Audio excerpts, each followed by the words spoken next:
Hi, this is Alexis from Alexis Saving Faith. Today's topic is abortion, the big stuck that doesn't just affect the church but also American society. It's something that we just don't really want to get into because it's one of those points that people feel really uncomfortable bringing up because a lot of people have a lot of passionate opinions about it. Now, I think that from the outset, abortion has trumped a lot of issues that are more important. And we can just make a really quick list, such as hunger, or poverty, or access to education, clean water, peace in certain areas that have been war-torn and totally destroyed. Those kinds of things, I think are more important to focus on. I think that really a lot of the issues that are quote-unquote cultural issues would be solved by fixing these major concerns, fixing or working on the issues that are basic human needs. Abortion tends to be a thing that comes up in very wealthy countries where choices are available. And part of that may be just because of medical care being what it is in certain countries. It's easier to choose.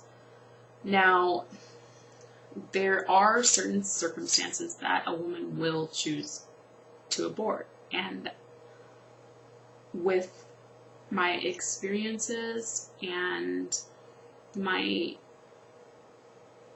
stories I've heard from many people, I cannot tell another woman what to do in the case of such as rape or incest, or if the child is going to be, has a birth defect where they're going to die in the first few months of life.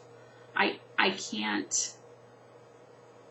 can't condemn someone for that. And I can't condemn the doctors for helping that woman in that situation where it's a case of the woman dying versus the fetus. I can't condemn a family for choosing to save their mother or their wife, their daughter, someone who's lived in the world. Because, frankly, if you're talking about losing a mother for, let's say they have 3 kids and there's a husband,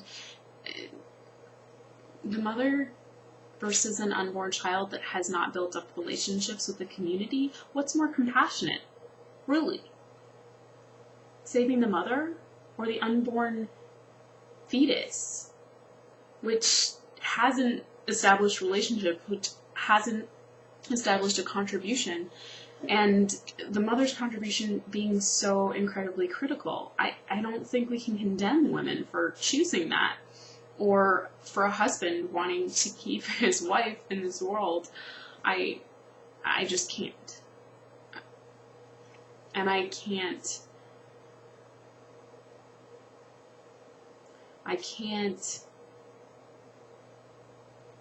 say that God would condemn someone to hell for doing something like that. I just don't believe it. And even if you did believe it, don't you think that they would be forgiven? I mean, even a mass murderer could be forgiven. Even a serial rapist could be forgiven. We just can't know. So then the question becomes, what's right in society? Because ultimately that seems to be one of the sticking points.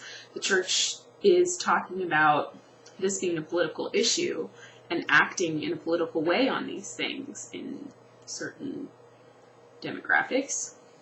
So then how do we measure it? Standard of compassion. What makes the most sense? I mean, what is going to be the least hurtful, the most compassionate? What will be the most helpful? I mean, you have to think about the societal impact and the environmental impact of these things. I mean, we have a burgeoning world. The world population is huge right now. Is it really a good idea to force a woman who has an unwanted fetus to bring them into the world? I just don't know. Now, is it really good for society if we force a woman who's been doing crack cocaine and various drugs to bring a child into the world who's going to have multiple issues, both mentally and physically? Should we force that woman to bring that child into the world? And should we force the community to pay for her mistakes? Well, I don't know. I mean, I don't want to force anybody to do those kinds of things. I don't really feel comfortable. And the most compassionate thing to do is tricky.